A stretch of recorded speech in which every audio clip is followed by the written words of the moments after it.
Councillors, ladies and gentlemen, please be upstanding for the Chair and Vice Chair of Harlow Council.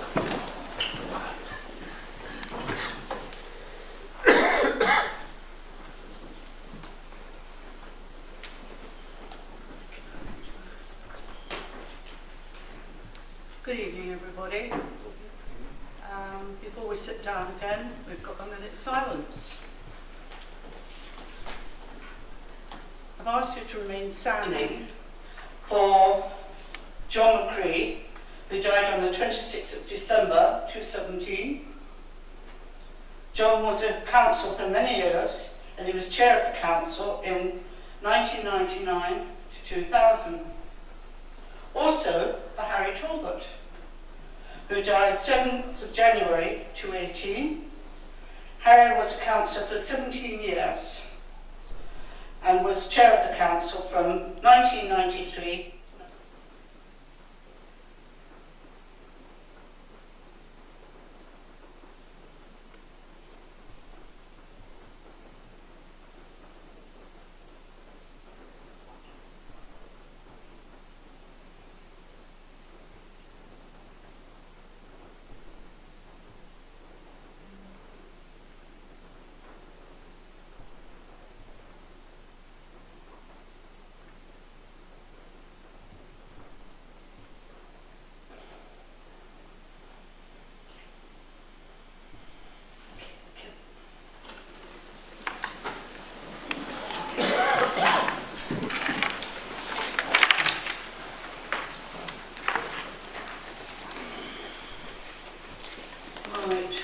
Item 1 on the agenda.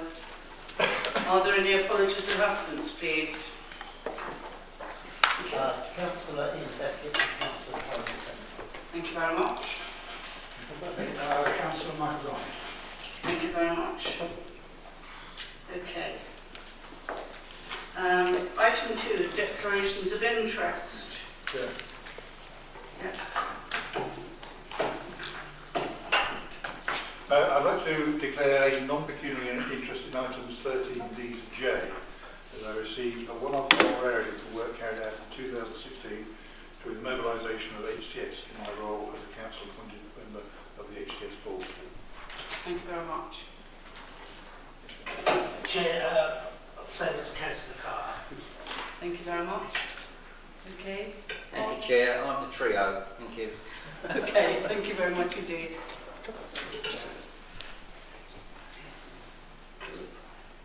Okay, thank you very much. In accordance with Section 106 of the Local Government Finance Act 1992, I will not be voting on agenda item 13F as the General Fund Budget 2018-19. Thank you very much. Chair. Thank you. Right, item 3. I'd like to agree the minutes of the meeting held on the 14th of December. Can I accept those as correct record? Chair, Jean? is omitted to register my attendance, Chair. Okay. I didn't see Okay, it. Jean, thank you very much. I was there. Who was there? Is there anybody else? Yeah. Okay. Can I accept these as a correct record apart from Jean's amendment? Agreed. Thank you. Right. Item 4. Communications from myself. Well, I'd like once again to say good evening, councillors, officers, member of the public. Once again, this gives me a few moments to say a few words.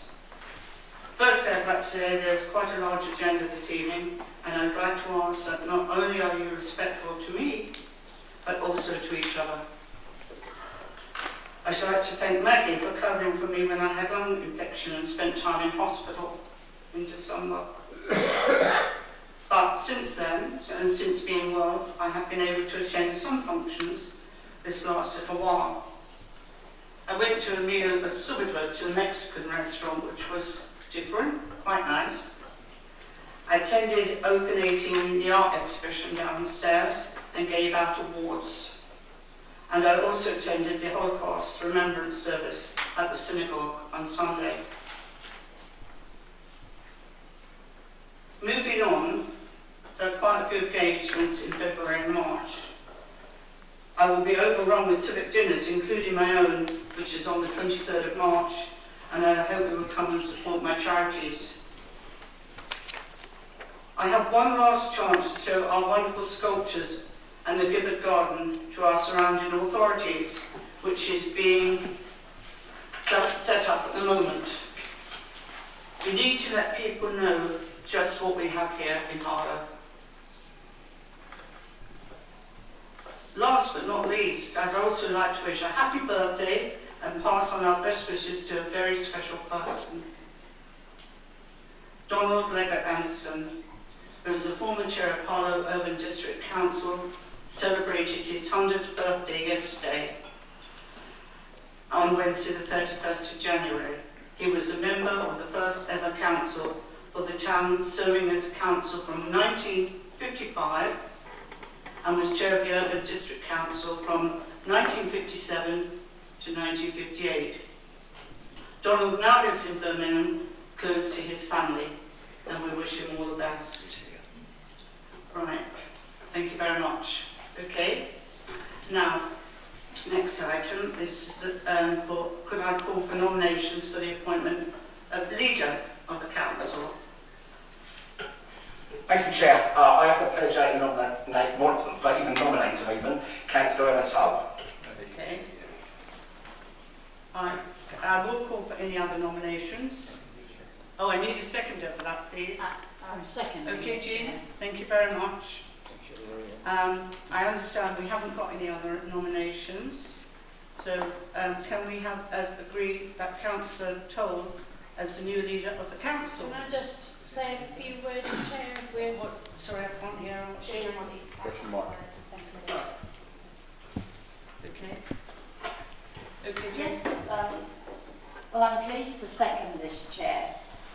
Young, enthusiastic, a breath of absolute fresh air to the council, always with the interests of Harlow community at heart, and her experience, obviously, as a portfolio holder, meant we've seen this demonstrated over and over again. She has protected the facilities that Harlow residents really value, like Pets Corner, Playhouse and other facilities. Quite resilient, and I think that is going to be extremely important. This has been in the past, when she has had certain charges of ageism and sexism, but she's brushed them aside and she has concentrated in a highly committed way on the community at large, and I'm very pleased to second this, Chair. Okay, thank you. Okay, we agree that Councillor Toll is the new leader of the council. Thank you very much. Right. Now, call on the leader to announce their deputy leader and appointments to cabinet, please. Thank you, Chair. I'd like to appoint Councillor Mark Ingle as my deputy leader and portfolio holder for youth and community. I'd like to appoint Councillor Mark Wilkinson as the portfolio holder for housing, Councillor Wade Foreman as the portfolio holder for governance, Councillor Tony Durkin as the portfolio holder for regeneration, Councillor Mike Danvers as the portfolio holder for finance, and Councillor Danny Burton as the portfolio holder for environment. Right. And we'll answer. Sorry? Right, okay. Right. We're calling for nominations of vacancies in appointment for committees, and you've got done all the subcommittees as well. Yes, exactly. But we just noticed a couple of errors that we had on from before. So in the scrutiny, the vacant labour was obviously filled by Tony Edwards after Councillor Rodrian, and that should be in calling subcommittee. It's still got Rodrian from before. That just needs to be changed to Tony Edwards. And just to note that Mark Ingle now is on the cabinet, can no longer be on the scrutiny committee, so we'll be replacing him with Edna Stevens. Everything else we said in advance around this couple of minutes. You should have all the paperwork in front of you. Are we all agreed on that? Yeah, Okay, thank you very much. Oh, is this Okay. Sorry. Okay. Yeah, Madam Chairman, are we covering Sorry, we're covering sort of item 6 to item 9, or item 8, all in one go. So 7 at the moment. 7 at the moment, Eddie. Okay, well, in looking at the agenda, I see item 14 is about the chief executive, and I understand that we're now not going to use a selection panel. And we've got an appointments panel on this thing that was just agreed, so do we really need it? You never know. Well, you know, as one of the members of it, I feel like, you know, there's a name down there, but we're not going to use it, are we? You never know, Andy. Oh, we never do this stuff. Thank you, Madam Chair. Thank you, Eddie. Thank you, Nigel. Yeah. Okay. Right.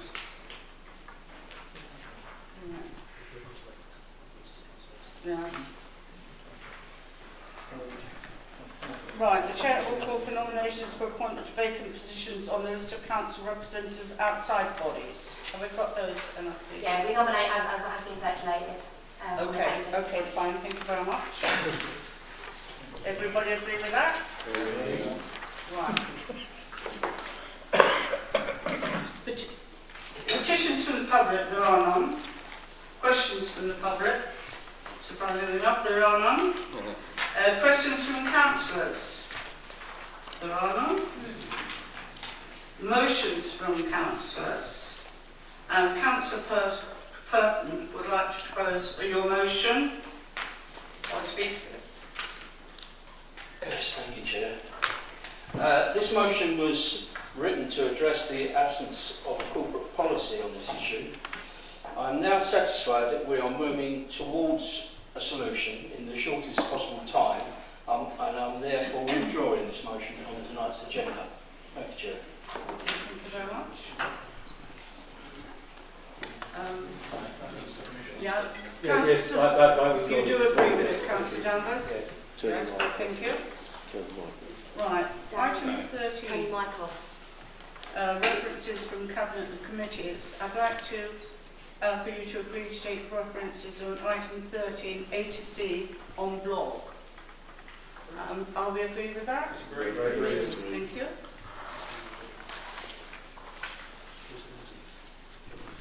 Who's the mover? Okay, Councillor Chair, yes. Seconder? Okay, Edna, thank you. We agreed, yes? Agreed. Thank you.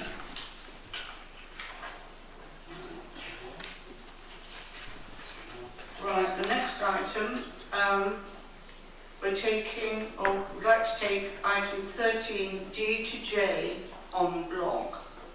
Is that So moved, Chair. agreed? I'd like to move those chairs, just with bearing in mind the amendment to Appendix E on the charges that were circulated in advance, obviously just moving with that amendment. Right, thank you very much, Councillor. Seconder? Sorry, yes, seconded. Okay, Councillor Danvers. All agreed? Oh. Oh, that would be quite a turn for events. Oh, she's just speaking. Okay, so I thought it was on the... That'd be a quick meeting, Chair. Okay. Right, okay, thank you. It's my pleasure tonight to present our corporate plan, our budget and our medium-term financial strategy. I joined this council in 2012 when we first took administration, and all the hard work of the last 6 years have led to this budget tonight. I think it's a real success story for us as a council and as a Labour administration. It shows what we can do with good financial management and forward planning, and how we set it forward. What I'm going to do is just explain a little bit about in 2012 what we came into in the council. We came in as a new administration with a number of issues to solve. We had a number of discretionary services that are only funded for that year. The Playhouse and Pets Corner. There was no more money in the budget that was there. That's a fact. It was what in your budget you moved the year before. And we came in a place that was uncertain. Everyone knows that we've been hit by austerity since 2010, and this council was struggling. We're in a place where we were having to make decisions that were very difficult. We took a long-term view of some of the decisions we've made since then. And we had a look at the mess we were left behind by the previous administration, by when the Tories ran the council, and took to make some sound judgments. One of the biggest decisions we've made in the past few years is the decision to look at the contract for the environmental services and housing repairs. For many years, and it was extended just before we came in, to a company, and we looked at it and we said, what can we do? Is this the best way forward? And as a Labour administration, we looked at many options. We weren't ideological in it, we were open to any suggestion, but wanted a way that provided better services and brought more money into this council instead into many others' pockets. So we took the decision to create a local trading authority, HTS. We took that service back in-house, and today you see the difference that has made. Not only have we got the original contribution that we had in this budget, we've had additional money. Now what that means is the extra finances that we are bringing in means that we can deliver the money, instead of the money going into shareholders' pockets of Kier, we took the decision that that money is best placed in Harlow payers' pockets. So we decided that this year there was a council tax freeze. We will not raise Harlow Council's council tax. It's a decision that's been made, and that's been made due to a number of long-term stability here. And we're now in a place that we can present a rounded budget and benefits to people. So let's go over the budget and what we're presenting here today. First and foremost, I think it's pretty clear to everyone, there is no cuts or reductions to any services. On top of having no cuts or reductions, we've actually managed to find a £1 million pot which we will put into investment to look after and tidy up the neighbourhoods and the estates across our town. We've listened to people, and the way our town looks matters. And we're going to use that £1 million investment to really clean up our streets and clean up the area because of Harlow, the town that we love. It's really exciting that we can present a budget with the long-term funding for the Playhouse and for Pets Corner. As I said, when we came in, there was only 1 year funding on these services. And while it's a clear aim of this administration to look after the short and medium term, we always said we would find a long-term solution, and this year you have it. It is back in our general fund, it is funded for years to come and properly funded. We've made permanent the funding of the 3 community safety officers that work in the shopping districts across Harlow that we introduced last year. That is a permanent success of us. Last year was special for Harlow. It was our Harlow 70, and we saw fantastic events across the town. It was a real win. And I've got to say, the highlight of my year was the street carnival back in Harlow in July. And it was our pleasure to put that permanently in the budget, so every year we will have an annual street carnival in Harlow to celebrate all that is great and good in our town. Yeah. Important to remember that the fees in our council car parks, yet again, frozen for a 5th year running. That with 1 hour free parking in our neighbourhood shopping centres and in the town park will remain. And not only that, we thought, who do we want to look at? This budget takes a lot of work. We spend a lot of time as administration working with officers and seeing the hard work our staff do to do a balanced budget. And that's the reason we'll have a 2% pay increase for our staff and no increase in council allowances. Lovely, round up. Just to say that all of this, freezing charges, was on top of a massive cut from the government. So here's what shows what a Labour council will deliver. Is the second would like to speak now? Later, thank you, Chair. Okay. Councillor Harlow. Thank you, Madam Chairman. I'll first turn to the shadow of the awful events in London last year, which still hang over social housing. We fully support the work of the Council in monitoring fire safety in high-rise blocks and to reassure as far as possible residents. Our Council has a fine experience of managing these buildings and adopting good practice, and we obviously support the moves in this year's budget. I'm now moving to move the amendment. Residents tell us that one of the most important priorities is housing. Over the past few years, this Council has talked around the issue of housing supply. The Conservative opposition is ready and willing to support investment in new council houses to inject much needed supply. The administration should embrace our amendments as there is a clear local demand for such dwellings. Our amendment puts into motion action rather than words on delivering council houses. This is a model for social housing delivery that the left have been demanding for years. And last week, we were criticised for having no ideas. Madam Chairman, also at Cabinet last week, we had the resources portfolio holder waxing lyrically about the good old days of pre-competitive tendering. The period when the DLO took 56 days to turn around an empty property. That's 56 working days compared to 17 elapsed days now. Not only do we house people more quickly, there is over £350,000 more rent collected a year. Or the period when it took the DLO 14 months to carry out an annual gas safety check. This is now achieved in 11 months with a 100% access rate. I think I know who the tenants prefer to work on their houses. As Councillor Toll was referred, Labour's big idea 2 years ago was to create a local authority trading company. It turns out that most of the councils opposite thought it was just bringing housing and environmental services back in-house, which it isn't. HCS is an entirely separate limited company, owned by the council. So yes, Madam Chairman, we did oppose the ITC at the time because we weren't clear about the benefits either. As John Maynard Kane said, when the facts change, I change my mind. As we lay out the amendments before you, there is a raft of benefits from this proposal. More council houses. And because they will be owned by the housing company and paid for outside of the HRA and without subsidy, they're outside of the right to buy and rent regulations. And of course they will be managed by our housing department, receiving applicants from the housing needs register. The local housing company would employ, where possible, local people. Materials will be sourced, where possible, from local companies, all going to support the Harlow economy and the Harlow pound. Excellent. Spending Harlow's money in Harlow. Thank you. The general fund would receive an ongoing revenue stream from the rents after maintenance and management costs. And the big bonus, of course, is that the construction contract would not need to go out to competitive tendering, but still subject to value for money assessments. No competitive tender. Well, think of the savings that would achieve.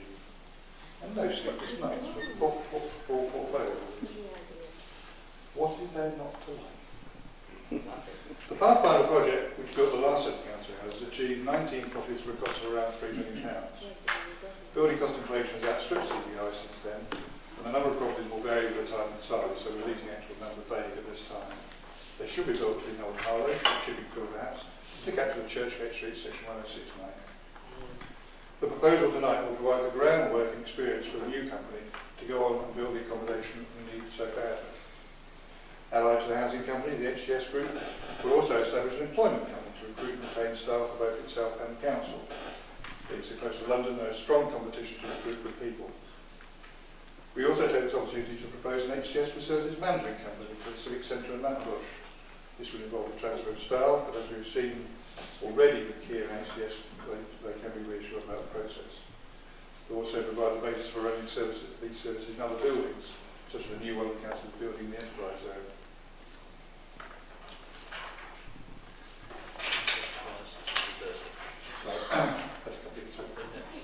Madam Chairman, this amendment provides a golden opportunity for the council to literally build on its innovative approach to procurement. Voters would justifiably ask why a council, a Labour council, would ignore it. Is it perhaps, Madam Chairman, because they don't do the detail? I move on. Thank you. Have I got seconders? Secondly, but reserve my right to speak, Madam Chair. Thank you. Thank you, Chair.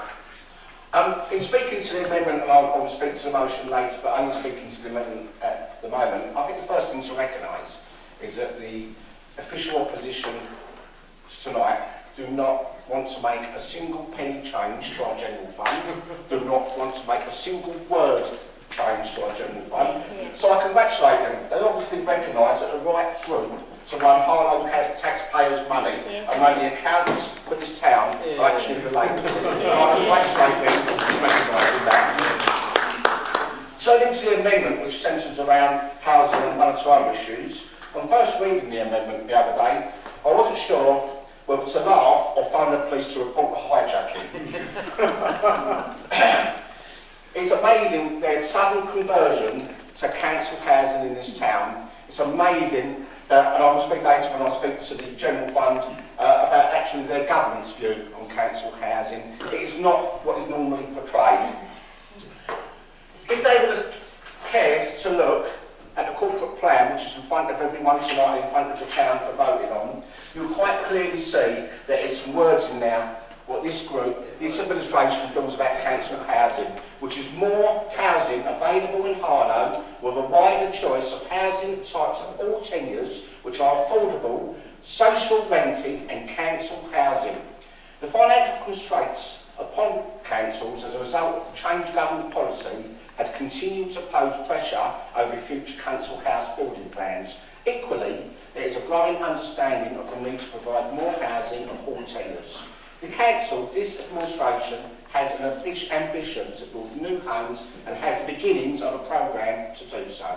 Initial work to provide HRA accommodation includes a conversion or modernisation of properties in Hare Street Springs and Collins Meadow, which are in Hare Street and Little Parliament Ward, to provide more temporary accommodation, to provide extra accommodation in Partridge Court, which is in Todbrook Ward. In 1918-19, we'll be undertaking work at Summers Farm, which is in Kingsmore and Summers Ward, to provide 6 more units, which are all going to be for social renting, for council renting. Top priority for me and this administration is housing, and importantly, building council housing. As I have said many times, we are seeking all opportunities and options. This is with all partners as part of the development of the local plan and maximising every opportunity. I've already allocated money within the budget in the short term. The strategy is to develop a proposal that outlines funding of any future programme for the local plan. A timetable, no matter whether in or out of the council geography area. A timetable is being produced to maximise every opportunity. The establishment of HTS provides the opportunity to explore options for future commercial delivery vehicles, which include council and housing regeneration companies. The shareholder subcommittee is the right vehicle to explore HTS commercial opportunities. The budget process is the wrong vehicle for being used for the Conservative alternative budget. I'd also like to congratulate them, by the way, for their conversion to HTS. Yeah. It was this administration that had the forthright, the inventors left, and the hard work to bring up this idea. They wanted to carry on with giving shareholders of some private company any profit going. We wanted to put that money, that dividend, that profit back into this town, back to the people of Harlow. Yeah. Also, their amendment seems to say it's much a, I didn't know whether it was the Conservative group or the Conservative group of Old Harlow. I have nothing against the people of Harlow. They deserve more council housing as well. We as an administration want to see council housing in all areas in Harlow, not just divide it up to one particular area. As you can see, Chair, I will not, and this group will not support it. It's just simply trying to get good press, good publicity for our administration and our way forward. It's not town-wide, we are town-wide. Thank you very much. Will any quorum, Councillor Danvers, please? Right, well, I haven't really got much to add to what Mark said on the amendment. I've obviously reserved my right to speak on the main motions, purely on housing. This road to Damascus of Saul to Paul is music to our ears on this side. Of course, we should actually have an organisation that actually maintains our accommodation directly. Let's remind ourselves, 10,000 houses in Harlow have been sold over the years because of the right to buy. People out there now rent those former council properties, and in fact they pay over twice as much as the average council rent. That's the score of continual Tory policy on rents. It's interesting. If there's this sudden conversion in regards to what new housing policy should be, I'm pleased to hear it, but perhaps you might tell Robert Halfon and perhaps you might tell your friends at Westminster exactly why they should also change their policies and start talking about council rents, council housing and building council housing. And it's interesting, as Mark said, There was complete opposition from the leader of the group in regards to HTS. If this is a conversion in regards to contracts, I'm once again very, very pleased to hear it. We've seen Carillion, we've seen the other problems in the news only today in regards to Capita, and it's not a way forward. All the privatisation that's been going on is now all coming home to roost. Putting money in shareholders' pockets from public sector just to do public work is not the right way forward, and we need to actually address that. We will do exactly what Simon said, but we will do it town-wide, and we've already got the plans there to do it, and HTS is the very vehicle that we plan to do it with. And you know that, as one of the directors, as much as the other two directors know that as well. No, we don't. Councillor Durkin? Thank you, Chair. As the Cabinet Member for Regeneration, I stand amazed that the Tories in front of us have had this amazing U-turn, that they've suddenly realised that council housing is important to a community. For decades, they have destroyed the council house framework. The MP is still campaigning for the rights to buy. So I do think, even though I am amazed that they have now suddenly, at this moment in time, seen the light, I think the vast majority of people in this community would have no flack or credibility with the Tories for the destruction that they have caused to our community over generations. I also feel it is foolhardy to be actually allocating specifically in relation to, we'll build this and we'll build it there. That is not about a town-wide concept. That is not about accessibility. That is not about sustainability. And that is not about community engagement and community facilities. This does need to be a town-wide approach. We will be building new houses. We will be building all types of new housing. And absolutely, they are sharing our aspiration that they will be council houses as well. But for them to try to get onto the back of what this Labour administration has done is foolhardy and has no credibility in the eyes of anybody, and that is the simple truth. And if you want to know one more truth, when we set up this organisation several years ago, who called it in? Who called it in to say it was not workable, it was not achievable? Chair, it was my colleagues opposite who did not have any confidence or faith or belief in that organisation. But we're here today with a real good opportunity, and that therefore I would say, Chair, that actually this amendment to this motion is pointless, it's pathetic, it is about trying to grab a headline when actually we're here for serious business, which is looking after the welfare, security and support of our local community. And I hope we will all close down this ridiculous amendment. Thank you. Councillor Mallard? Thank you, Chair. Firstly, where's the roundabout scheme, guys? I love it. Every year you put in this £8,000 into the budget with this make-believe roundabout scheme, and you're going to fund some changes that way. This year, non-existent. You agree with us every single way on the general budget. Guys, were you just laid back for the last 2 weeks thinking, what are we going to do? They've got a perfect budget, we've got no changes. But I'll come on to Councillor Carter's point about doing the detail. If you want to use right to buy receipts to fund a new development, it has to contribute 30% and no more of the overall development. In the numbers that you give, it contributes 33%. It's flawed at the very beginning. You have a black hole before you even start. We've been working on this for years, and the people of Harlow will trust us to bring council houses to them. Not you guys. Thank you very much. I'll be not voting for this amendment. Councillor Weatherford? Well, I must say I'm really, really shocked when I saw this. Well, not shocked really, but thought maybe you'd change colours. And all these years we've been campaigning, especially me, I've been campaigning about council houses, and the group, we've decided we are going to build council houses. We've already started. We've done some, but it depends on where placed. Last cabinet, Your side were actually arguing about the town planning, oh no, we can't have houses here, we can't have houses there, we can't.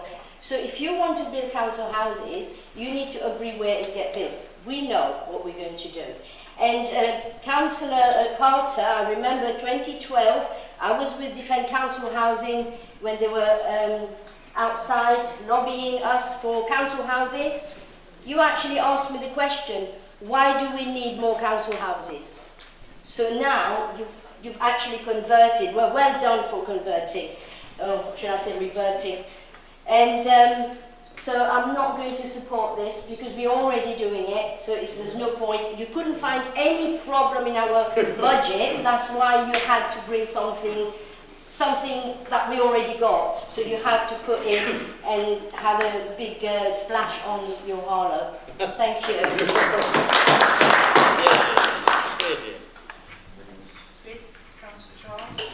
Thank you, Madam Chairman. I rise to support my colleague, Councillor Simon Carter, who I think has put forward an innovative proposal tonight to actually address one of the fundamental issues that keeps coming up on the doorstep, and that is the right mix of housing in Harlow, and in particular, affordable housing. What is quite clear from our amendment tonight is that this is a town-wide local housing company proposal, not isolated to one area, but of course we give an example of how a local housing company can operate, and that's an example with the money in the debate that we had at planning recently about the contribution that came from the developer of the Churchgate Street development. My principal support for this comes down to one fundamental reason. It's our responsibility as councils to try and deliver a consensus on how to tackle housing issues in Harlow. We have our objections about the local plan, and we're not debating that tonight. What we're trying to set out is a clear vehicle run by local people in this town that offers the opportunity for action now to deliver council houses. We've had warm words from the administration for far too long on this. We need decisive action, and we need to use the LNTC as a vehicle to deliver that. Now, I'm a convert, and I have said this publicly, but I welcome now what HGS is doing. I think it's incumbent upon an individual when they feel that they want to change their mind, and they've actually worked on the shareholder subcommittee, HGS's shareholder subcommittee, and we recognise the value of that organisation and actually support something that can make a huge difference to this town. What this amendment does is it empowers the HGS group to deliver council houses. Now, Councillor Durkin said that this motion is pointless and pathetic. Yeah. How can it be pointless and pathetic to start the ball rolling to build council houses in this town? Council houses, affordable housing, the right mix of housing is something that all councillors care about. And we were trying to get consensus tonight. But who's really playing politics is the Labour administration, because they regret not seeing the value of HGS and what it can do to deliver housing in this community. Fundamentally, what we're trying to do tonight is set in motion real, clear action. Are the Labour Party afraid of?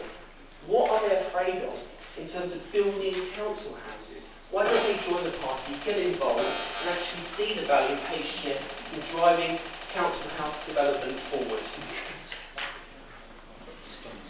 Oh, God.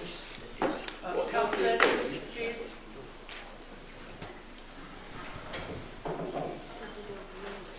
First of all, I want to put this in a little bit of national context. There's 150,000 fewer houses for social rent since the Tories have come to power. It's 150,000. That's according to the Chartered Institute of Housing, just in case you want to know where my sources have come from. In the last year, there have been 10,000 fewer local authority houses for rent nationally. That's the context in which this debate is taking place. I welcome Joel Charles's conversion. In fact, so much so, I think that Gildon Way or Churchgate Street, one of the others, ought to be called Damascus Road. And perhaps at some point we'll put a little plaque up to actually sort of recognise and say, this is the point where the Tories actually recognise that there's a role for council housing and we're prepared to back it. So let's go on, hopefully we'll go on and do that at some point. In terms of just going back to what the Tory record, I find it interesting that Councillor Charles is now saying we should use its £1.3 million for council housing, when only within the last fortnight he was saying how disappointed it was at Planning Committee. How disappointed it was. Well, that's your quote, whether it's selective or not. How disappointed he was that we... Point of clarification on the comments I said at the Planning Committee, Chair, if I may. Thank you, Madam Chairman. At the Planning Committee, after the Planning Committee, I issued a statement, as Tony Owens has declared, but he has misquoted me. I said, although I was disappointed that the 9 affordable units were not built at the Churchgate development site, I said explicitly that it was good news that the contribution of 1.35 million would be used for affordable housing in Old Harlow. So I'd be grateful if he withdraw his remarks and not selectively quote me. And I'll just reply to that. At the time at the Planning Committee, you were pushing consistently for us not to be accepting the 1.3 million, but rather actually challenging the developer and, if necessary, pushing us forward to take it forward to the next stage. So no, I don't withdraw that. The next point I'd like to make is in terms of the Councillor Charles did come back by way of personal explanation. I think, having said that, I think we need to move on and accept that that is what he said. So thank you. I'll move on to the next thing. Yeah. And accept that. The other thing in terms of council housing, let's again put it in a context. We're attempting to develop housing, and at the same time the Tories have relaxed planning controls, so that we have the scandal in this town of what were industrial development units now being used for units of accommodation. That's the situation in which we find ourselves. We have a government which until relatively recently has not been allowing councils to borrow against their housing stock, to build more council housing. So yes, I fully welcome, in a sense, the conversion, and I'm really looking forward to the time, the conversion on their part, and I'm really looking forward to the time when they join with us to ensure that we do take forward and build additional council housing in this time, which is funded and the detail has gone into, and it's funded with a package that's put together in the right and proper way. Thank you.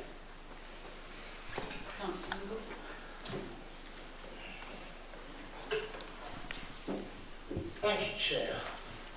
While my colleague, Councillor Wilkinson, was speaking, Councillor Charles opposite said words and no action.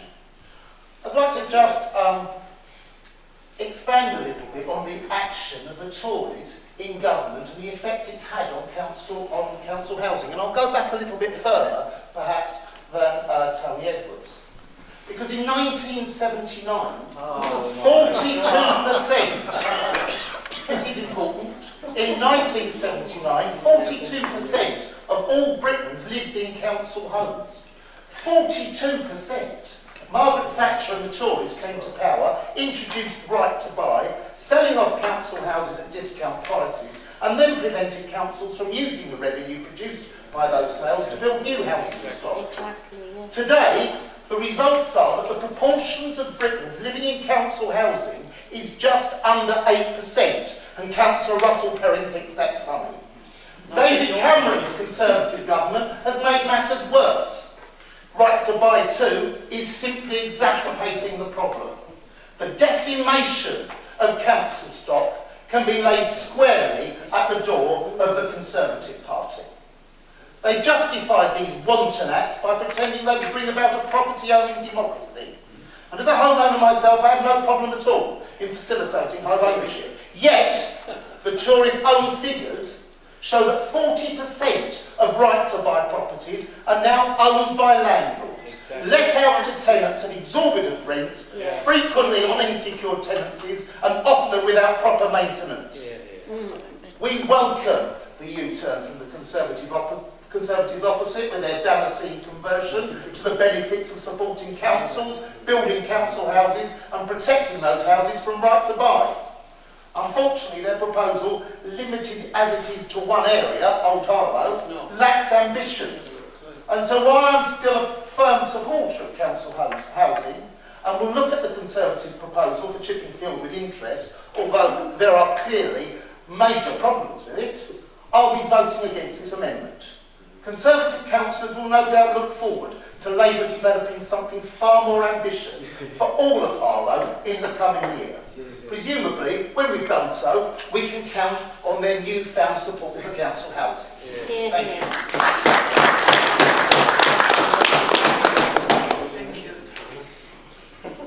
Thank you, Madam Chairman. We've heard a lot about conversions, U-turns, road to Damascus. We've neglected to point out that many of us in the room are on a similar journey after Councillor Danvers when we're proposing a 0% council tax rise, which has been poo-pooed for many, many years, consistently by those opposite, saying it's unsustainable, it's not possible, massive holes in medium-term financial planning. And yet, there we are, there's the conversion. Thank you for taking on board our ideas. Thank you for taking on board our many, many suggestions. And we'll come on to many of the ideas that you've taken from us over the years, and last year's ideas which you've taken and built into your budget. So we thought we'd try something different. We thought we'd show you another idea that you could take, which is building some council houses. Now, we've heard a lot from Councillor Mark Wilkinson about his ambitions in the paper there, that we're seeking more opportunities. But you know what? Come round to my house at Christmas. It's wrapped in ambition. Come round and seek the opportunities, everybody. Oh, don't worry, it's a little bit damp because there isn't a roof, but we've got the ambition there.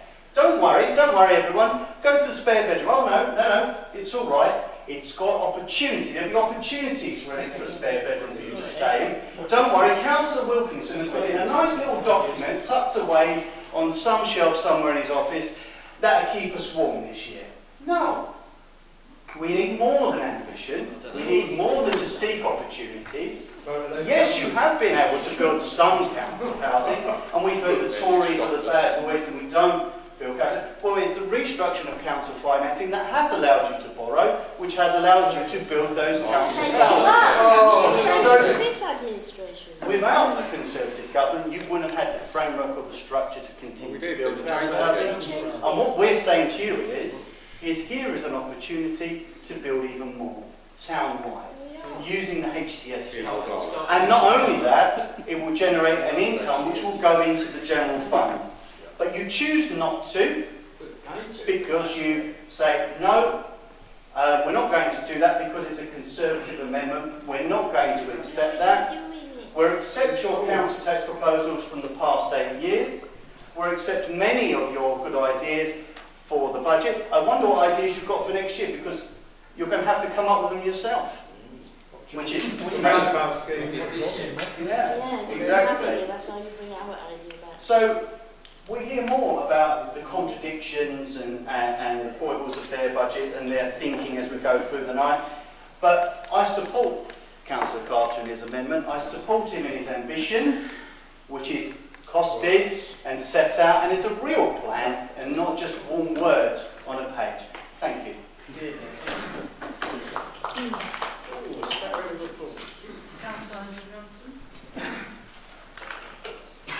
Thank you, Councillor Livingston. In my 20 years, or my 20-year anniversary this year, in my 20 years on the council, I've experienced obviously a number of budgets. And it's usual, just like tonight, for a political bum fight across the chamber to take place. Two sides locked in ideological battle and disagreement, with vitriol being spat across the chamber. And that's certainly what I've seen tonight from the Labour Party, vitriol, so much of the kinder, gentler politics of Jeremy Corbyn. But tonight, I want to do something different, something simple. For the last 8 years, being in administration or opposition, as Councillor Perrin has said, my colleagues and I have stood on budget night and moved council tax freeze after council tax freeze.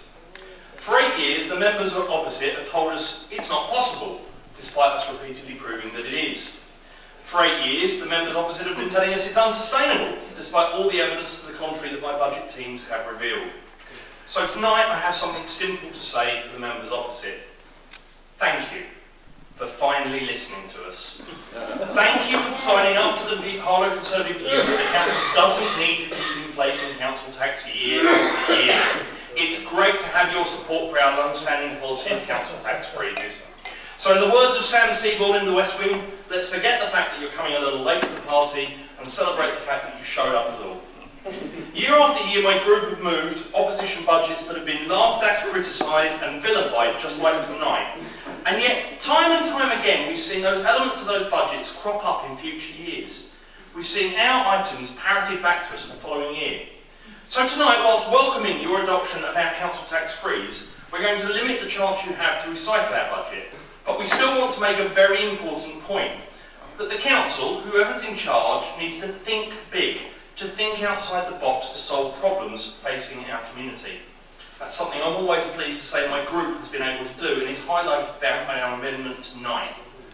One of the biggest issues that face young people today is housing, and whilst personally I'm a huge supporter of the right to buy legislation, I recognise that buying does not suit nor is affordable for everyone, and the council housing is clearly a key part of this housing strategy. For far too long there's been a view that social housing is the expertise and the preserve of the left, and we've heard that time and again tonight, but that just isn't true. Our Prime Minister has rightly argued for the rebirth of council housing.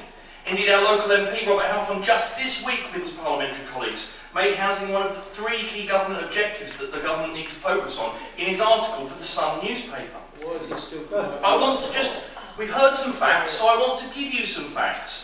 This is sourced from the Department for Communities and Local Government House Builder Find document. Under Labour, between 1997 and 2010, there were 2,780 council houses built in the country. From 2010 to 2017, there have been 10,310 council properties built in this country. Don't sit there and tell me that just because I'm a Tory, I don't like council housing. It's not true. Tonight, I'm pleased my group has had a chance to move an expansion to council house building in Harlow. We have the local authority trading company. The history is well documented, and I was not a fan. I'm still not a fan. But we have it, so we might as well use it to the best of its ability. And that ability is one to build more council houses, paid for outside of the HRA, without requiring any subsidy, houses that are outside of the right to buy legislation that you hate so much, and the rent regulations, but managed by Harlow's housing department, taking tenants from the Harlow Housing Needs Register. Built by a Harlow company, using Harlow material, using a Harlow workforce, investing the Harlow pound. What could be better than that? Well, I'll tell you what's better. The Council General Fund will also get an ongoing revenue stream from rents. I can't see the downside. So, Madam Chairman, what I've heard tonight from the party opposite is actually they do support what we're suggesting. They wish they'd have spotted the idea and moved it in their budget. And I can tell you, Councillor Living, I think what we'll see in the next year is the local authority trading company used to build houses. And at that point, I will thank you for not just adopting our council tax freeze, but for adopting our housing policy.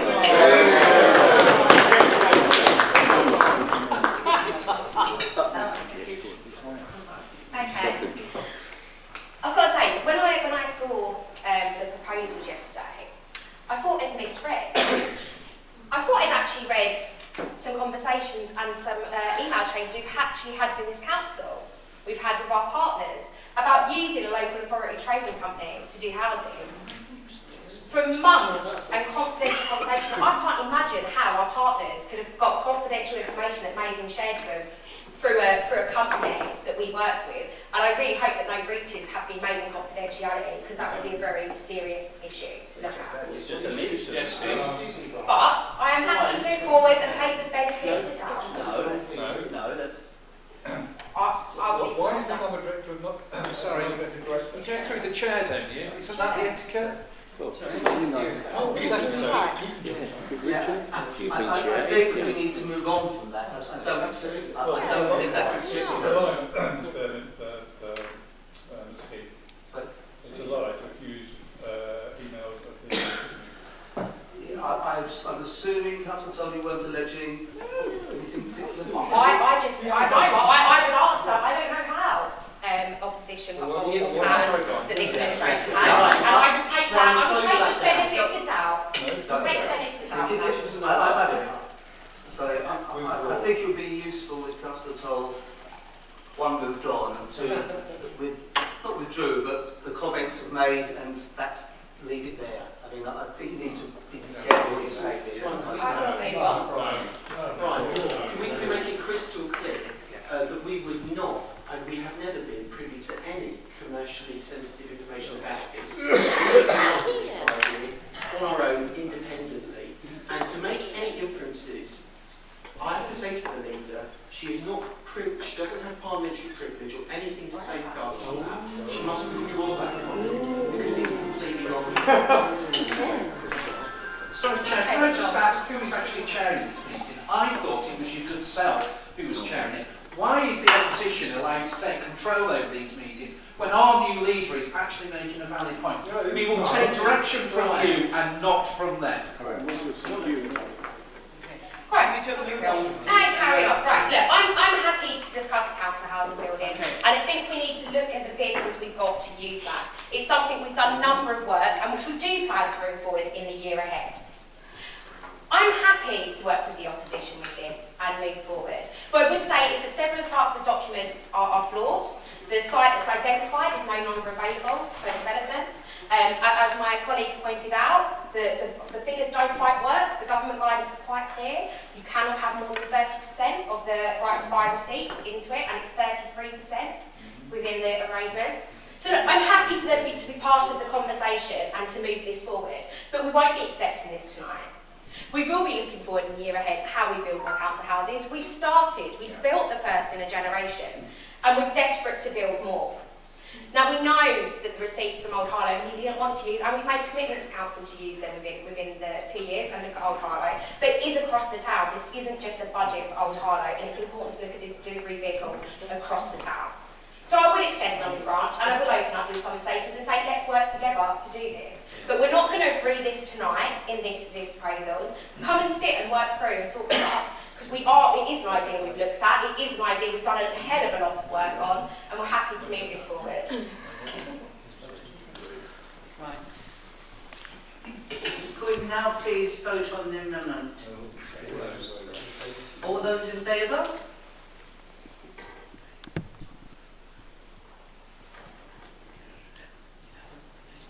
All those against?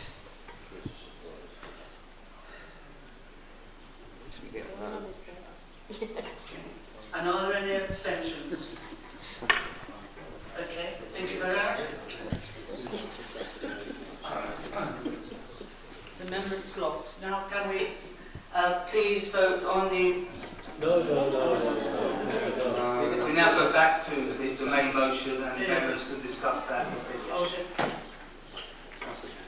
Right, Councillor Danvers. Yes, thank you. It's already been obliquely referred to in regards to this budget.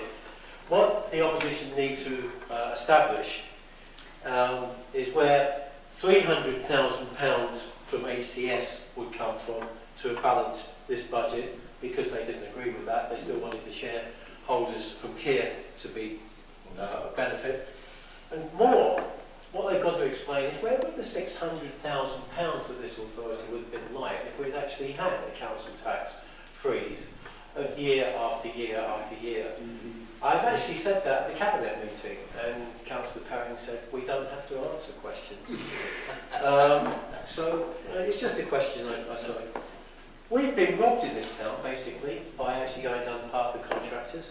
We need to actually start thinking about bringing these things back in and actually making sure that the town actually benefits from the profits that are made, and not shareholders. We're already seeing a public debate on this, and I think we've been in advance of this by actually having HTS.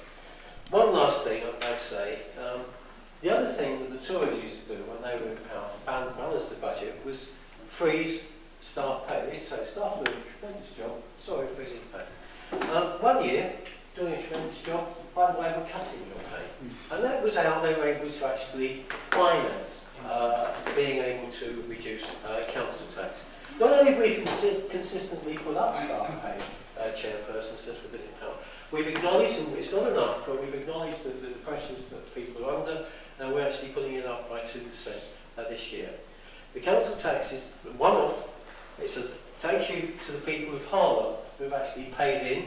We've been able to actually rearrange the finances with HTS, and we need to actually share that windfall with them. Hopefully, as HTS thrive, there will be more money. But we're not going to do it at the expense of our staff. We're not going to do it at the expense of services. We're not going to do it at the expense of compulsory redundancies. We're actually going to move forward and actually have a decent budget for the town to actually be proud of. Thank you.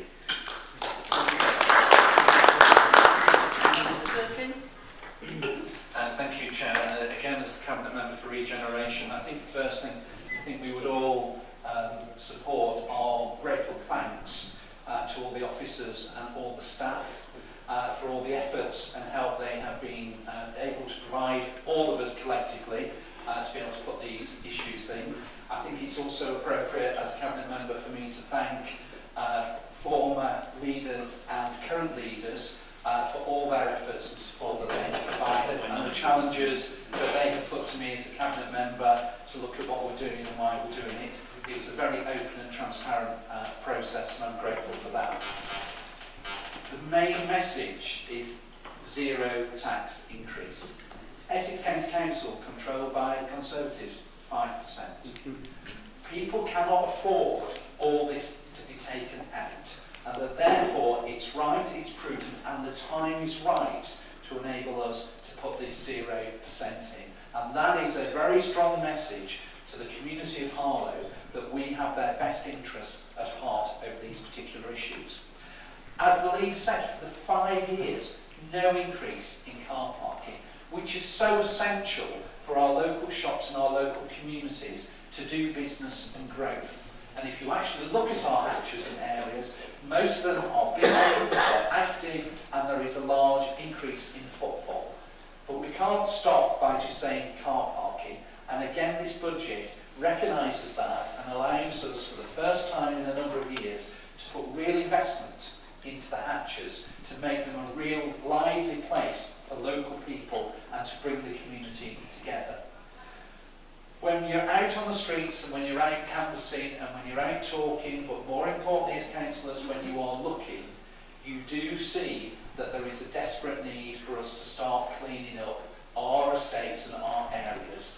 I had the pleasure or the displeasure of going to Millwoods a couple of weeks ago, and it is a very sad, neglected area that needs support and help.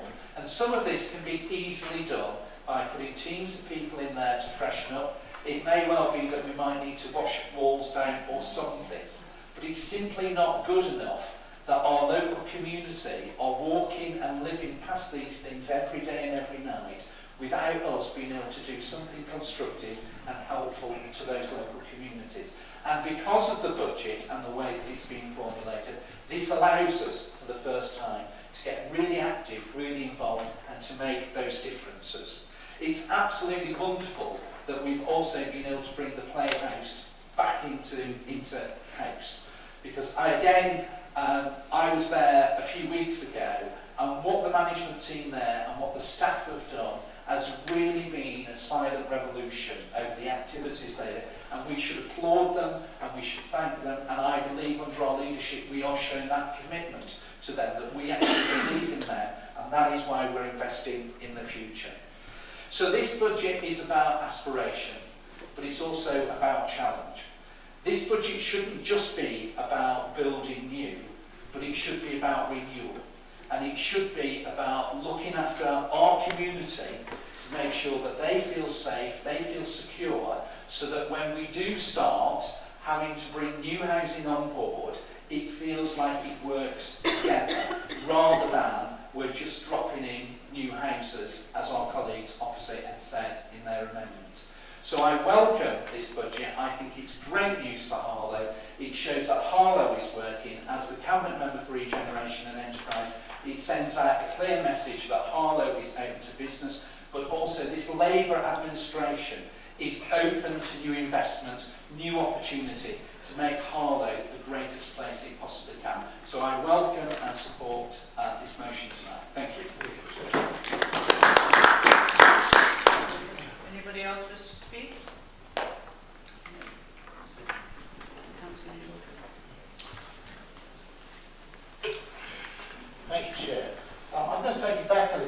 till 1979, don't worry, but to last year, when Councillor Perrin was moving an amendment to our budget. And he said of us, they always complain about the cost of living, and yet every year they refuse to do anything about it. They have the power to do something, but they refuse. Well, Councillor Perrin, we have done something about it. We brought maintenance services and environmental services back in-house with HDS, so that Harlow money is spent with a Harlow-owned company and profits can be ploughed back into Harlow. The beginning of the end of the costly Conservative agenda of outsourcing services. The formation of HTS was an initiative introduced by Harlow Labour and opposed by the Harlow Tories. The dividend from HTS has had the direct result that the Harlow component of our residents' council tax can be frozen. I'm sure Councillor Perrin is biting back the chance to congratulate us. But that's not all he said in his speech when criticising last year's 1.99% rise in the Harlow component of the council tax. A rise that added about 10 pence a week to a Band D household. He said 1.99% is an odd figure. He said it represented the maximum allowed without a referendum, which he described as peculiar behaviour from a party that says it consults residents on the big issues. And he went on to say, well, let me tell you, taking money from hard-working people isn't a small issue. Well, remember Councillor Perrin's words and move on to this year's budget. We've frozen our council tax, yet residents will notice a big increase in their bills. Not by the £5 a year that was causing the Tories such consternation last year, but by a whopping £60 a year for a Band D tax, thanks to the Essex County Council component, a 4.99% rise. Councillor Perrin, what a peculiar figure. Could it be that 4.99% is the maximum rise allowed without a referendum? I'm sure you're itching to show some consistency and blast the Tories in Chelmsford for not consulting. And after all, if taking £5 from hard-working people isn't a small issue for the Tories, then taking £60 from these same hard-working people is an enormous issue. But that's not all. A Band D bill will go up a further £12 thanks to the Tory Police and Crime Commissioner. Necessary rises, say the Tories, in what is their second U-turn tonight, as they begin to learn the lesson that community services must be properly funded. And why are council tax bills going up? Because a Tory government has underinvested in social care, in infrastructure, in the police and in our fire service. And they've done this so they can cut taxes for the very rich and corporations and transfer the costs of providing services via a Tory council and a Tory Police and Crime Commissioner onto Harlow residents. This is a successful budget introduced by a prudent Labour council with a strategic plan which goes just a little way to address some of the cataclysmic failures of a Tory Police and Crime Commissioner, a Tory County Council and a Tory government. I shall be supporting the motion.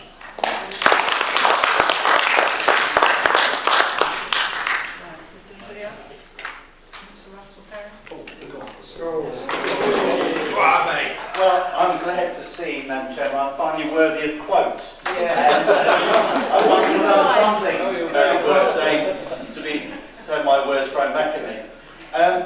We've heard lots tonight, talk of flawed beginnings. Well, let's take a look at some of the things that Councillor Toll's spoken about tonight.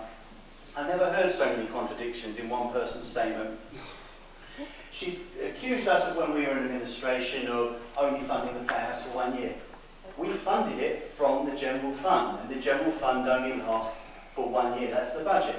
We created the Big Society Fund, where we put many millions of pounds to fund these things for years into the future. We were lambasted for doing so. And now we have a Labour administration that's bringing those things back into the general fund, and that's sustainable. By his belief, the contradiction abounds. Now, I don't mind the playhouse being funded from the general fund. I don't mind it being funded from the discretionary services fund, so long as it is funded. And we did fund it, and we did exactly what they are telling us is perfectly okay, so I'm glad to hear that. Another validation of what we did in office. That's great. We like to get history lessons from Councillor Ingle. It's very good. It went back to 1979. I'll go back, but not quite as far. I'll go back to 2008, when we had to move a mini-budget in administration because there was a major gaping hole in the council finances, and it's in all the newspapers. You can actually read about it, Councillor Clerk, and it's real. It's not made up. There was a £1.8 million financial black hole that we had to deal with. When you took over from us, there was no financial black hole.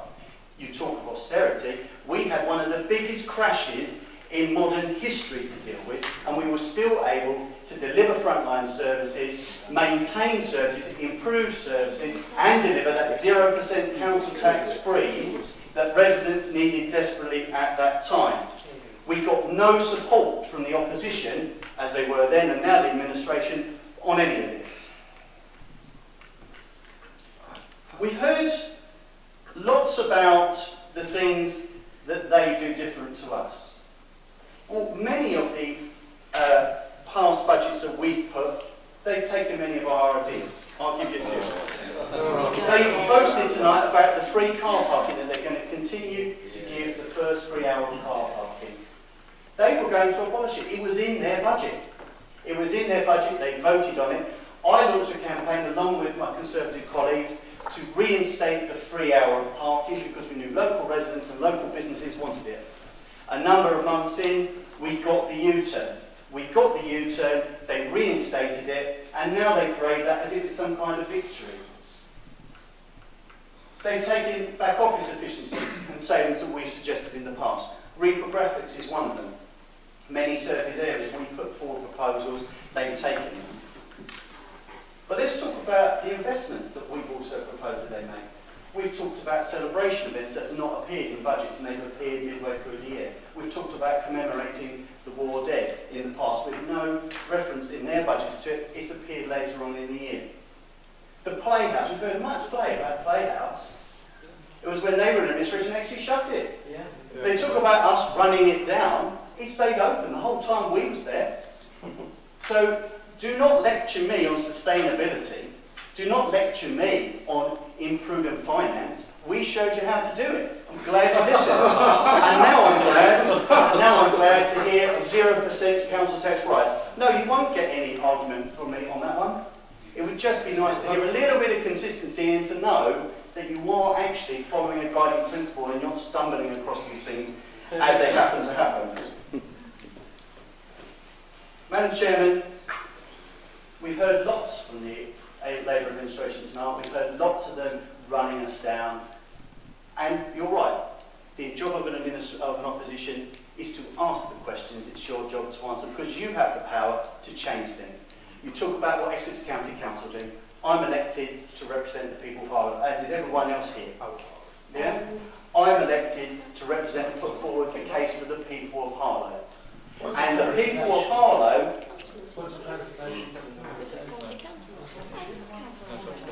You can do a personal explanation. I don't know what personal explanation. It's not been quoted, so it doesn't actually apply.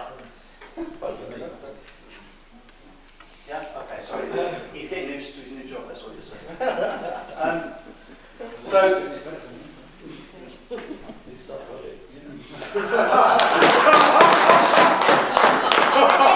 We could actually have some politeness in this meeting tonight. Because all I can hear is you actually go. We actually have some politeness. Chairman, that was funny. It doesn't matter whether it's funny or not. Enough's enough.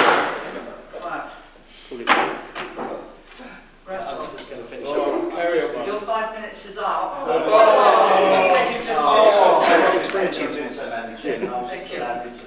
Thank you. So, in essence, Madam Chairman, we've heard lots of contradictions tonight. We've heard lots of yardley politics, but we've heard no constructive support for anybody. We've heard them words. Madam Chairman, that's why I believe we're the credible opposition and the credible future administration of this council. Thank you very much. Well done. Is there anybody else who's wish to speak?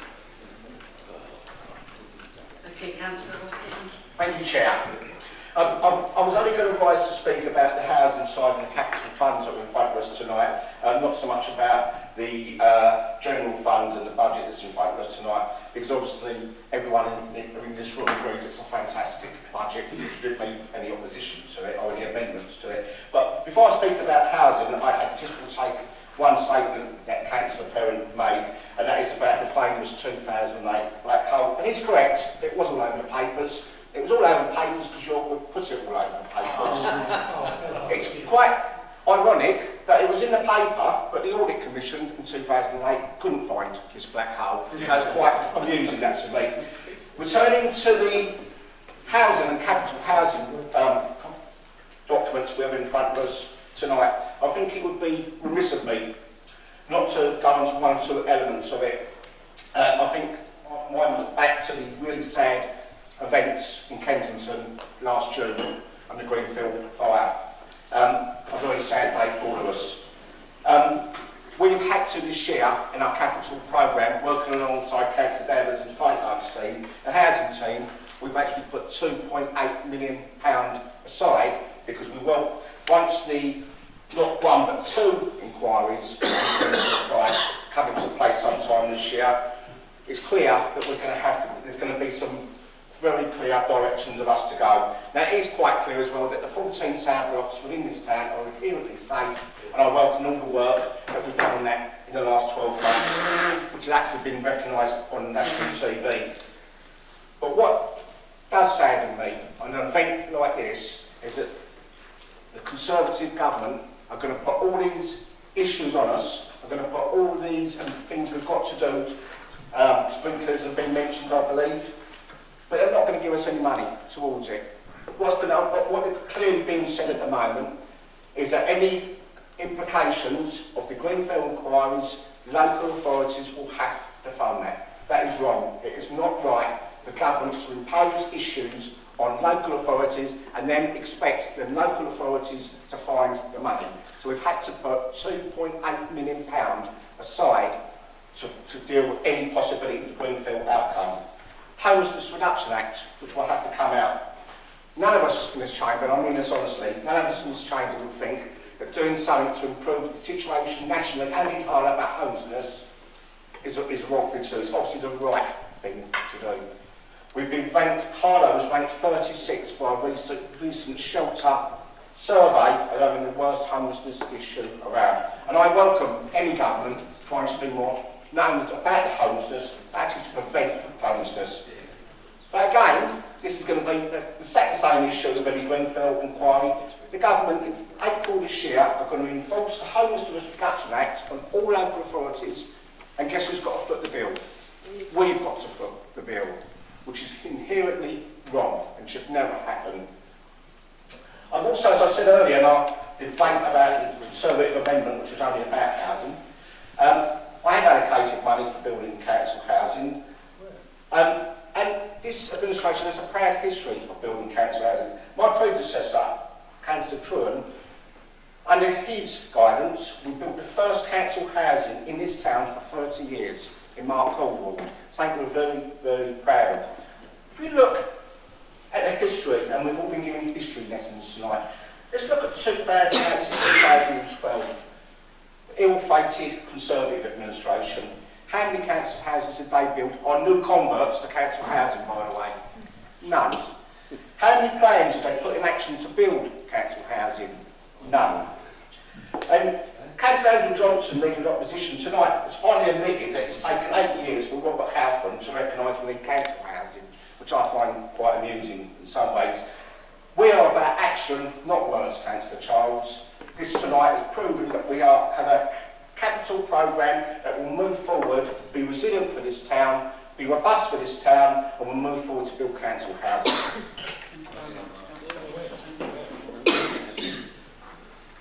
Councillor Andrew Johnson, please. Thank you, Councillor Livingston. If I was a member of the general public in Harlow, and I happened to want to spend a wet February evening in the council chamber, and there might be some people out there who want to do that, and I walked in and I saw what's gone on tonight, I would be completely baffled and confused. You might find it funny, I don't find it funny that you sit there and criticise and criticise and criticise when all we are trying to do as an administration, and all I've ever tried to do as an opposition, sorry, as an opposition, is to, well, both in, yeah, really amazing, both in administration and opposition, is to try and do the best for this town. I care deeply about Harlow, and so does every member of on this side of the chamber, and I'm sure every member on that side of the chamber does. We may have different points of view how to get there, but ultimately we all really do care about Harlow. And yes, there is a lot more that unites us than actually divides us, and I want to concentrate on some of those things in my summation tonight. I'm pleased that you're moving a 0% council tax rise. We can all argue about how we got there, but the thing is, we as Harlow Council are not going to put an extra pressure on our hard-working taxpayers in the town, and I'm pleased that's going to happen tonight. I'm really pleased about the investment that Councillor Wilkinson's talking about into our housing tower blocks following the disaster that was Grenfell. I was ashamed of my Conservative colleagues in Kensington and Chelsea, and I'm happy to continue to go on the record about their actions and their inactions.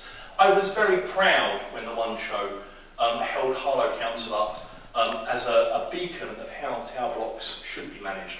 And they correctly said that it was over different administrations of different years. And I'm pleased that all of us have worked to have some of the best council block management in the country. I'm pleased in the officer corps that we have, and I'd like to put my thanks on the table to the financial officers for helping us with our questions and our budget preparation this year. Thank you for their hard work and thank you for their support. And overall, I'm also pleased that we all agree, no matter how we fund it, whether it be from general fund, whether it be from the Big Society Fund, or what you renamed it as the, whatever fund you renamed our Big Society Fund for, that we all agree things like the Playhouse and Pets Corner are worthy of this town and need to be continued supported, whoever is in administration. Councillor Livingston, I'm really sad that our amendment has fallen tonight. I was trying to do something practical and extend the hand across the political divide in showing how the local authority trading company could be used to build council houses, something that the administration say is their prime goal. I was trying to show them how it could be done, something that we thought they'd missed. Obviously, they don't want to vote for that just because some nasty Tories put it forward. I'm sure, as I've said before, we'll see that coming forward in the next year, and I will gladly welcome it when it does come, just like I'm gladly welcoming the 0% council tax tonight. Thank you. Is there anybody else who wishes to speak? Okay, can I have that chairman, please? Okay. Well, let no one say council meetings are boring. I think that's fair to say. Okay, look, we've had a lot of debate tonight about where we are in the budget, and I think we can accept it's a good budget, it's a strong budget, and provides financial security. What I don't want to take for granted the position this council has been in. So in the past 5 years of administration, we've had from the government cut £3.3 million from our general fund. That's equivalent to a 52% reduction in the funding from government. So that we've got less than half the funding that we had when we came in 2012. And that's important to remember when we look. There hasn't been services cut. We've managed to keep the discretionary services, and many services like the Playhouse and the Pets Corner, our community safety team, our youth council, many things that we don't have to do as a council, but that many people recognise the council for. That is all a really positive thing, and it's been done in difficult times. That's been done due to solid council, and I will thank both of my predecessors in leadership that have stood behind before here and presented budgets before me for the past 5 years, for my cabinet colleagues and the previous cabinet colleagues, and from everyone on this side, and to the opposition, because we have gone backwards and forth, but we do come forward as a stronger council. We're in a place that this Labour council has delivered secure financial stability. That stability has enabled us to bring forward a company that is to providing services to people of Harlow and putting that money back into the taxpayers' pockets. It's not going to shareholders anymore, it's coming straight back into the council. Let's celebrate what is great about Harlow, and I hope to see you all at the carnival when it becomes our yearly function. I think this is what our administration sets forward. Our corporate plan lays out some ambitious plans. This is not the last of innovation and ambition you've heard from this administration. And I would thank the opposition They're a great opposition, and I really hope they stay that way.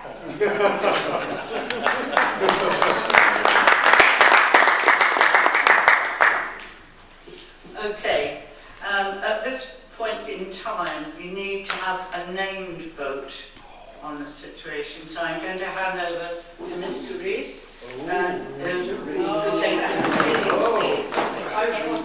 So when I call out your name, please state whether you're voting for, against or abstaining. David Carter. Abstain. Simon Carter. Abstain. Joel Charles. Abstain. Nick Churchill. Abstain. Jean Clark. For. Mike Danvers. For. Bob Davis. For. Tony Durkin. For. Tony Edwards. For. Wader Foreman. For. Tony Hall. Abstain. Maggie Holku. For. Mark Ingle. For. Andrew Johnson. Abstain. Eddie Johnson. Abstain. Shona Johnson. Abstain. Sue Livings. Abstain. Dan Long. Abstain. Stephen Mullard.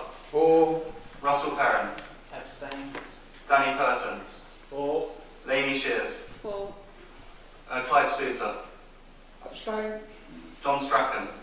For. Edna Stevens. For. Emma Toll. For. Phil Waite. For. Mark Wilkinson. For. Nearly forgot. 7.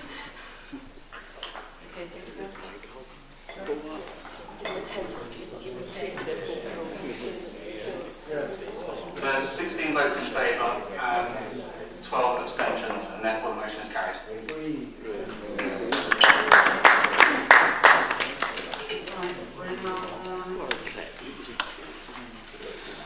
13, item 13, K and L. Can we take those on block? Yes. Who's moving it? I'd move the chair. Okay. I second, Chair. Okay. Fine. All agreed? Agreed. Thank you very much. Right, item 14. Can I hand over to Councillor Toad?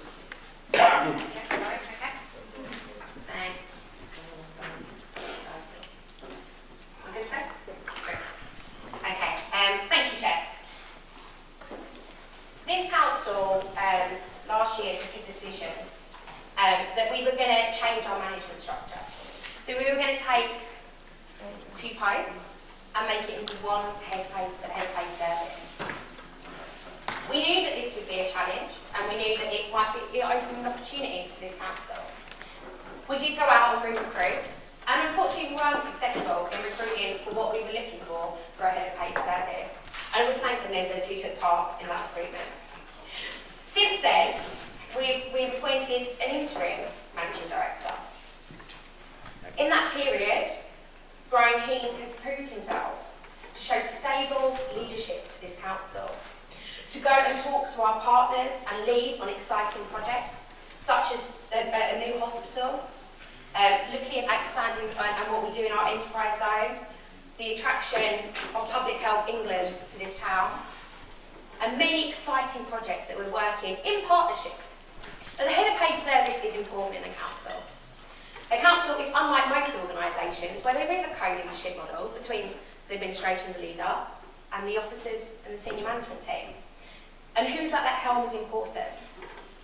Now what Brian has shown is a real passion for Harlow, a real leadership qualities in a way that is encouraging and will bring staff through, that offers stability to our staff and a safe environment for them to thrive and to encourage.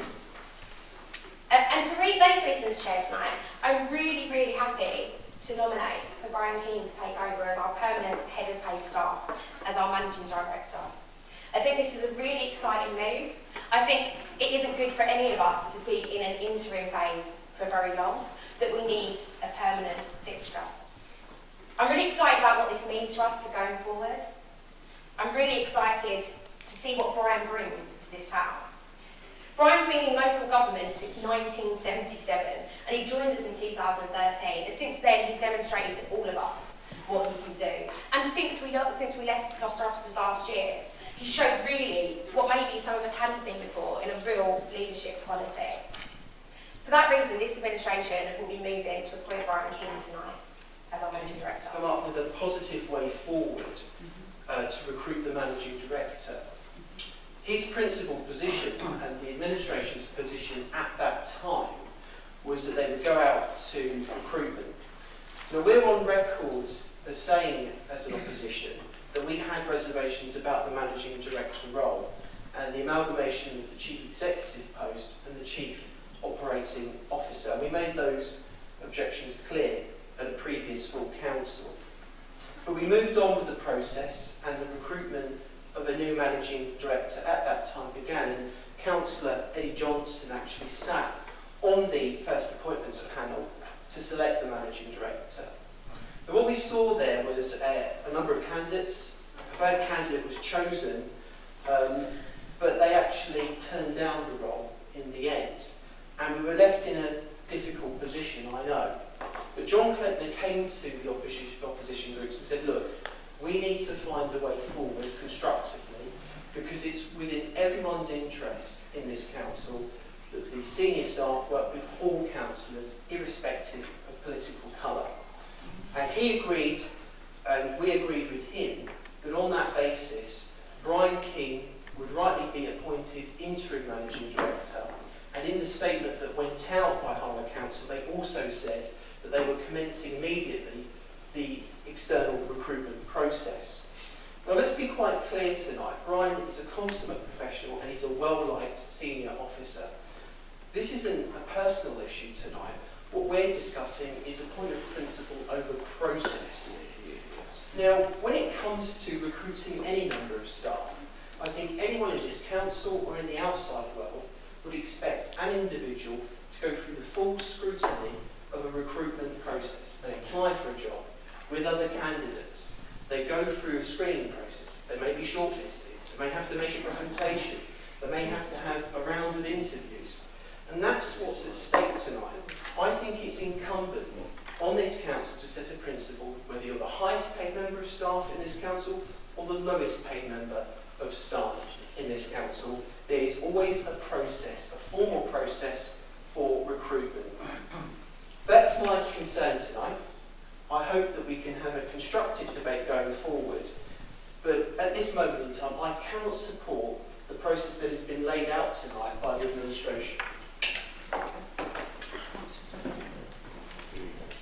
Thank you, Chair. As the Cabinet Member for Regeneration, can I welcome this initiative? And I welcome Gerald's point that we need to divorce the person away from the process and the procedure. So I get that. And therefore I put my hat on as a trade unionist. And the first thing you need to look at is, are we doing something that is illegal or not? Well, actually the answer is no. What we are doing is legal. We then have to make the judgment, are we doing something that's ethically correct or unethical? And actually, from advice that we have sought and the opinions of others, there is absolutely nothing wrong with the decision that we're taking tonight. We then go to the third point, which is it morally right? And actually, at the end of the day, we can't help but deny about the individual. And the individual is a skilled, a talented, well-liked and well-respected individual doing the job that we pay him to do and doing it well. So why would you then, if there is no legal, moral or ethical argument to make you change your mind, why wouldn't you stay with the person who is taking this council forward with this administration? And let's be honest, this council has had a wobble over the last few weeks. And actually, that gentleman has been there throughout that whole process and has really shone bright in being able to support this council in being able to deal with those challenges and move us forward. So it would be, in my opinion, no value in wasting public time, wasting public money by going out onto a process that we've already been through the first time and regrettably failed, to discount a person that is doing the job and doing the job well. So from a pragmatic personal point of view, I certainly support this initiative made by the leader of the council. Yeah. Thank you, Mr. Chairman. I wasn't going to rise to speak on this issue, but I think it's really important that we give this a fair airing. I think I agree with Councillor Durkin and Councillor Charles, we take the personality out of this. So on that, I agree. Where I disagree with Councillor Durkin is that there is an ethical or moral question to answer here.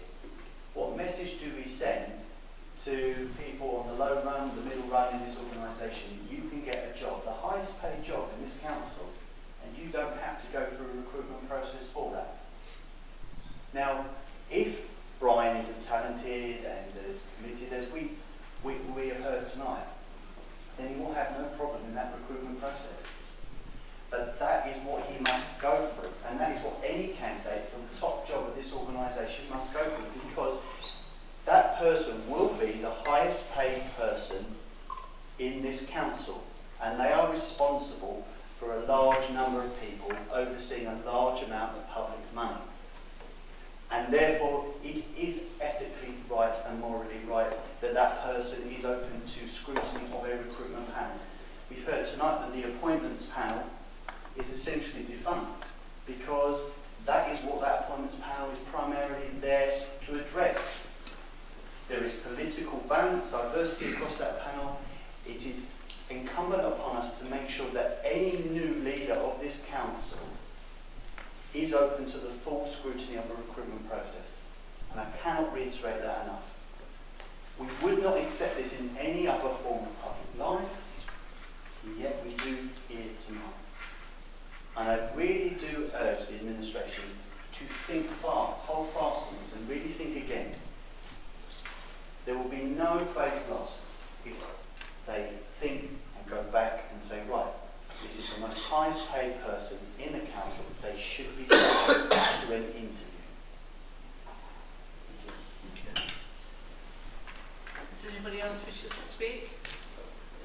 Okay. Councillor Charles has spoken about Brian as being the consummate professional. That's what I saw when I met him, and that's what I've known in almost 2 years that I've been here. It's important to remember that this process was approved by the LGA HR consultants. Councillor Perrin says, what message do we send to more junior people within this organisation by appointing Brian? Well, I think we send them a very clear message. The message we send to them is put Harlow first, work hard for the benefit of Harlow, and you can go to the very top. And that's what Brian has achieved. Councillor Charles wants proper scrutiny. Councillor Charles, what greater scrutiny is there than for somebody to do the job and be successful at the job? And that's what Brian's done in the short time that he's been acting in this role, and that's why I will be supporting his appointment. Councillor Johnson. Thank you, Councillor Livingston. This is a really difficult one, and it's not nice to be talking about an individual, but when there's only one person in the post, you have to. I've seen, this will be my fourth chief executive or managing director or whatever it is you want to call it in the council. I've seen good and I've seen bad. I've also seen a variety of different recruitment processes. And I think we need to look at what's gone on here with this recruitment process and analyse it. Now, as we know, we have a recruitment panel specifically for this reason, specifically to look at the chief executive or managing director appointment. It's politically balanced so that you get the different voices on there. Councillor Eddie Johnson is our representative, and the reason he's our representative is in his working life for over 30 years he had employee relations and HR relations experience. He sat on so many interview panels, mainly from an employee perspective, not from an employer perspective. He was the perfect candidate to sit and to evaluate from our team any chief officer coming in. Now, he reported back to us during the process that there'd been a very thorough and rigorous process. There'd been long listing, there'd been short listing, there'd been interviews, there'd been presentations, and at no point had the present person that we're debating put their hat in the ring or put themselves forward. in fact, they were in the room watching all the other candidates and helping to evaluate all of the other candidates. And the administration settled on a person that they wanted. Now, Eddie didn't actually agree with that choice. It was a 2-to-1 split on the panel. But because we respected the process, we agreed as a group that it had been fair, it had been accurate, and we would accept the choice that was being made by the administration. However, as we've heard tonight, that person decided to turn us down. Councillor Klempner then had a series of long conversations with myself, trying to persuade me what to do, and to his credit, came and spoke at a Conservative group meeting, walking into the lion's den, I think he referred to it as, and he actually laid out his reasons why he thought Brian should be appointed. And these same questions that have been raised tonight by Councillor Perrin and Councillor Charles were raised with him. I do not think it is fair, as my colleagues have said, that someone can just be given a job. I haven't thought it be fair in the health service in which I work, and I don't think it's fair now in local government. I think if a person wants to prove that they want a job, they should be able to compete with the best, so that we know that we are getting the best. And finally, Councillor Livings, I'd like to say I think it is very dangerous. We here tonight on this side will be voting against this because of the process that has been gone through. And I think it is very dangerous for anyone to take up a chief officer post when they do not have the support of a large segment of the council for which they will serve.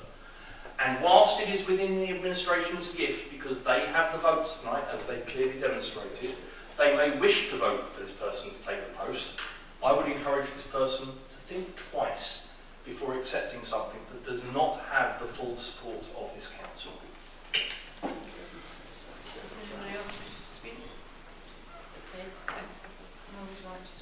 Yeah, thanks, Chair. I'd actually like to thank both sides for the level and managing this debate in quite a professional and calm manner. I know it is difficult, and it is difficult to separate person from post, I understand that.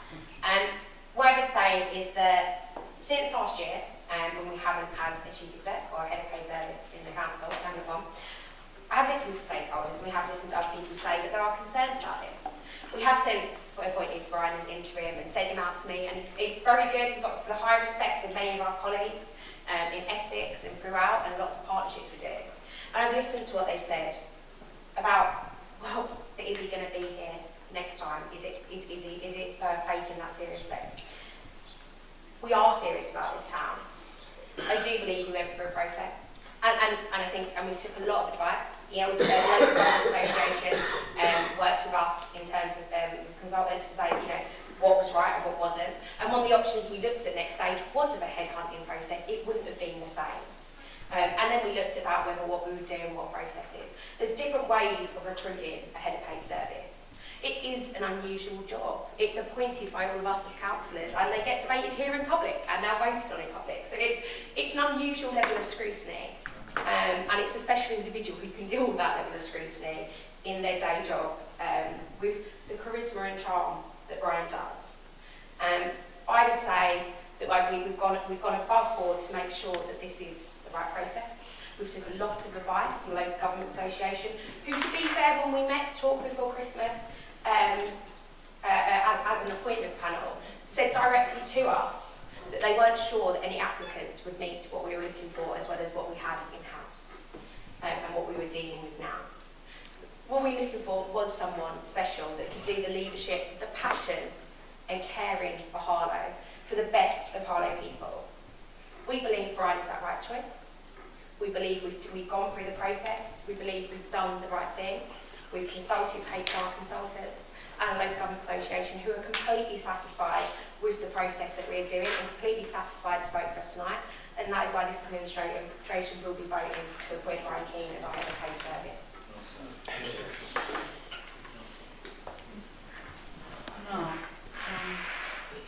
At this point we need to come to a vote.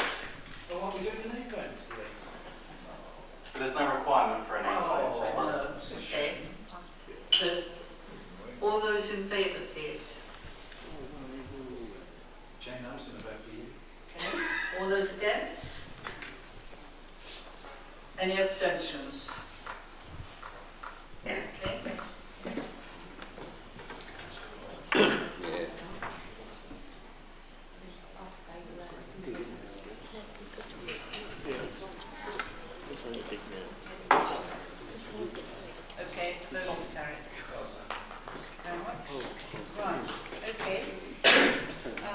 We're now on to item 15. And then I'll also propose to take items 15A to D, which are tabled for noting. Noted, yes, thank you. Right. Any matters of urgent business? No. No? Okay, thank you very much. The time line is 1:09. And I'd like to invite you back to the council chamber if you'd like to come with me. Thank you.